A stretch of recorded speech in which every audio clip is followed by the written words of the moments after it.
even though no one's here, I'm going to tell the story of 3UHET.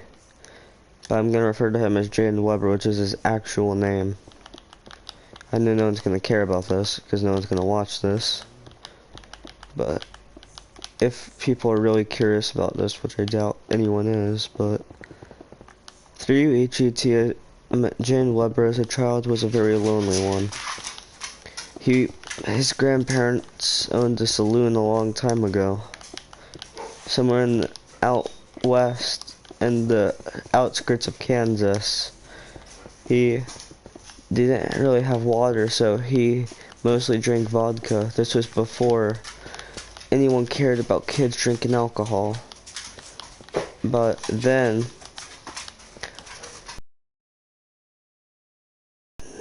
wasn't a good person anymore. He started getting obsessed with fire, and then one day, when he was living with his parents, he murdered everyone in that house, and then set fire to the house, and started running. He was abused a lot as a child. He never saw his grandparents. His grandpa knew the powers he would possess as a kid, so he built a gun and buried it somewhere in the West. It's the only thing that could possibly kill him. Well, not really kill him, but knock him out for a long time.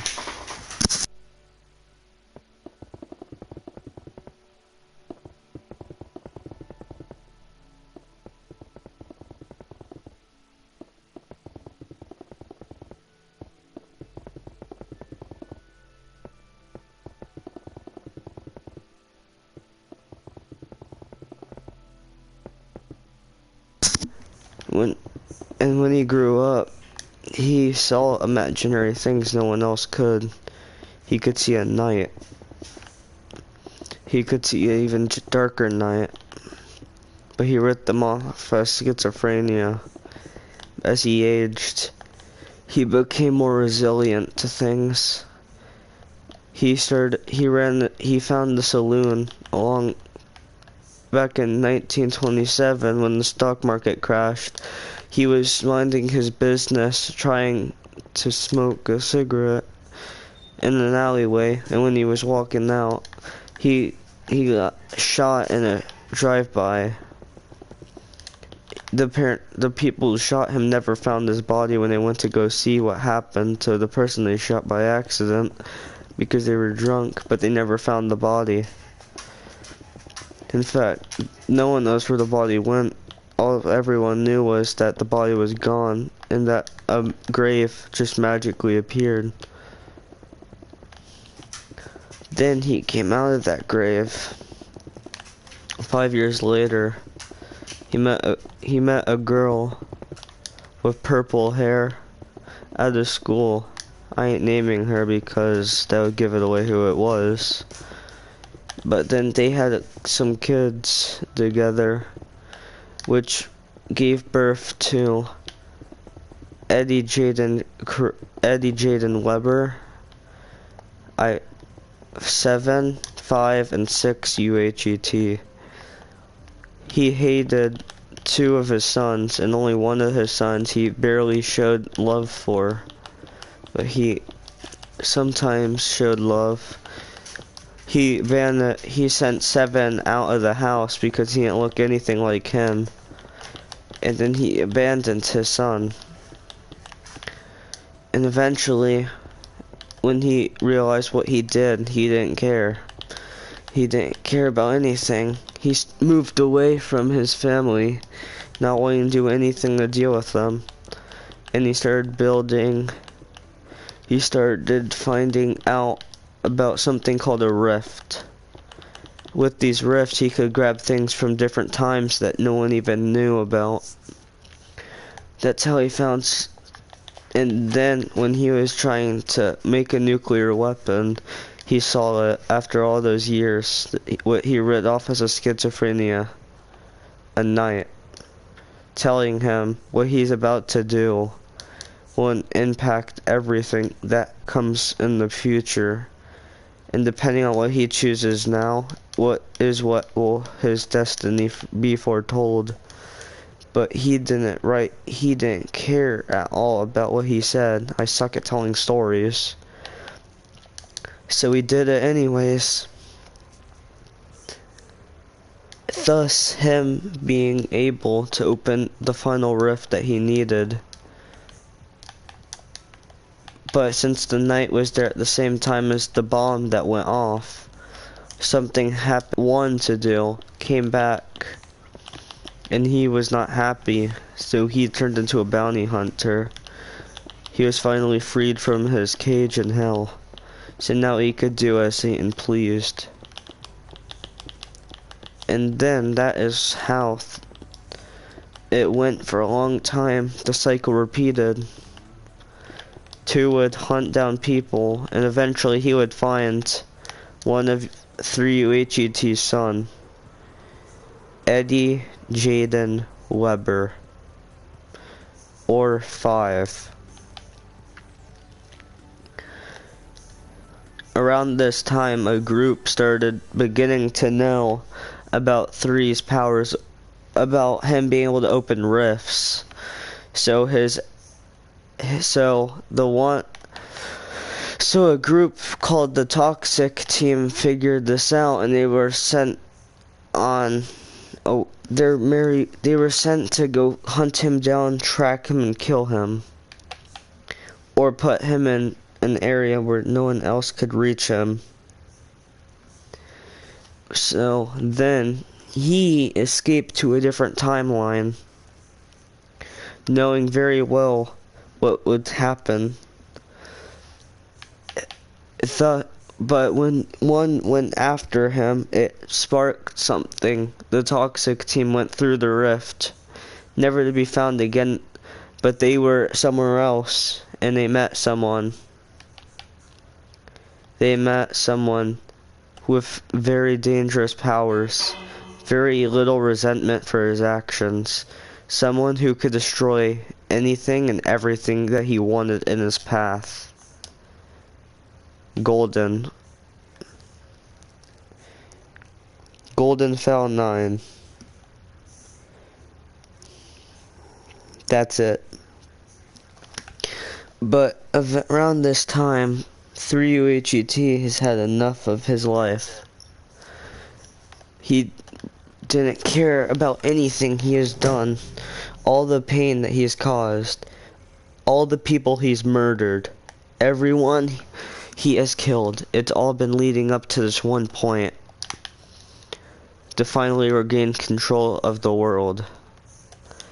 He knows one's capabilities. He tried turning him, but he didn't succeed. So one person did try accepting him, but that person resents it. When he finally realized that 7 was stronger than him, it was too late. He passed away in an alleyway. His heart stopped. He passed down the alleyway, but when 3 got there, it was too late. He was dead already. He died of a heart attack after all the years. But he did see one person next to him that night. One person he would come to resent for the rest of his life. Eddie Jaden Bauer. He's the one person, the one thing that keeps him going. The one reason 3HET is still hunting. He wants him dead. Everything he has led up to. He does not want anyone else. One knows about how much he wants him dead, so he follows the kid around to tell him about things. Lots of battles have happened. He built mechs. He sent him back in time to the original time where 1UHET was from. He even tried sending the golden, he even tried saying golden fallen after him. None of it worked. He got so sick and tired of all this that eventually took matters into his own hands. He tried sending him into a different time, one where nothing could exist, but even this didn't stop him.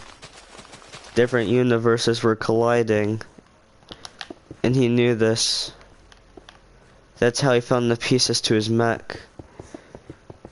He went back into a different rift of time to collect people, to collect his in anything. He put so much energy to kill one child. It never worked. The only thing stronger and more resilient to what he's going to do. He's always vigilant to know what's about to happen. Eventually the kid moved away from his old house, but it didn't stop him. He trailed him down. Nothing stopped him. Nothing stopped him in the way of his path. He wanted revenge. Story. He even tried sending his own son to kill him. Even to Yuichi Chikun. It's all gone. Everything that he has worked for has been destroyed by a child and a knight.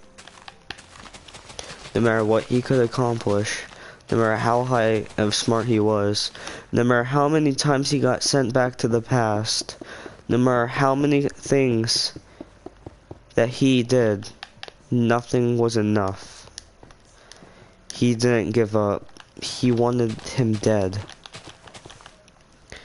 Until one day, he actually stopped and listened to what the kid was saying. But it didn't matter anymore. He eventually just gave up trying to do anything with his life.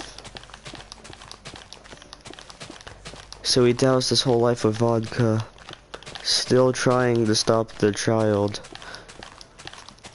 but knowing he would get nowhere, so he would try harder and harder, knowing he wouldn't win. But he still did it, just to see the outcome of his actions. Even death couldn't stop him. Nothing would. That's the whole story. Sort of. I'm building a theme park around this person.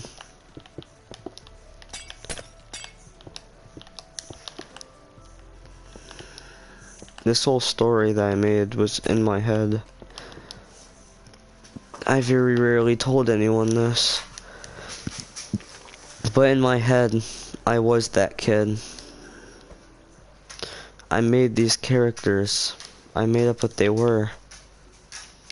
No matter how they helped carry me through tough times. They helped carry me through my depression, my suicidal depression. They helped carry me through school. They helped carry me through everything. My friends even eventually I took some of my friends' ideas. Like, I made Ice one, separate universes, different things that happened. They were one of the only things that made my life bearable. But at the end of that dark tunnel, after everything, when I think I couldn't trust humanity anymore, I was shown somebody. That one day. That day's long past now. Doesn't mean much to me anymore. Well, my closest friends that lived by me moved away a long time ago, and it made me I didn't even want to carry on anymore. Then I found ways to talk to him. It made me less sad, but I still miss him. I remember going to his house some days, and we would sometimes light fireworks. We would light bottle rockets off for no reason. We did it because we were young. We still are young. No matter what we do, we will always be the same.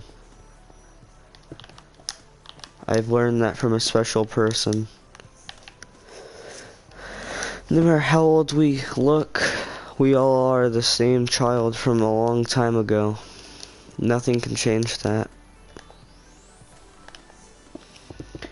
No matter how much we take, certain kids are just weird.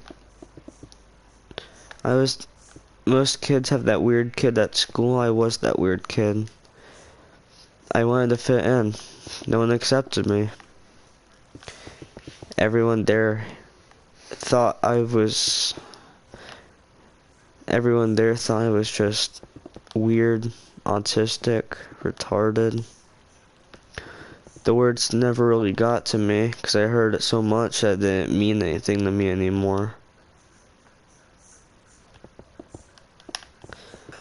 It doesn't affect me anymore.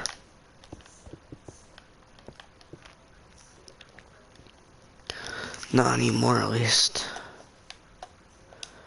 I still miss them. They help me, the characters I made in my head help me cope with everything. They still do.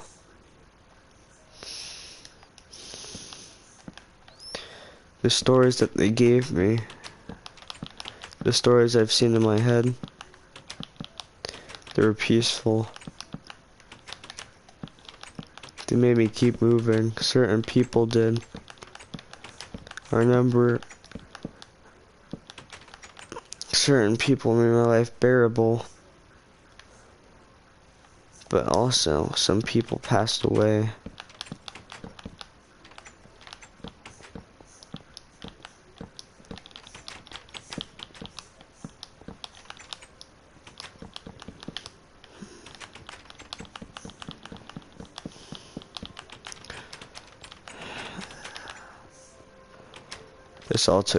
The whole thing took place in at least 1929.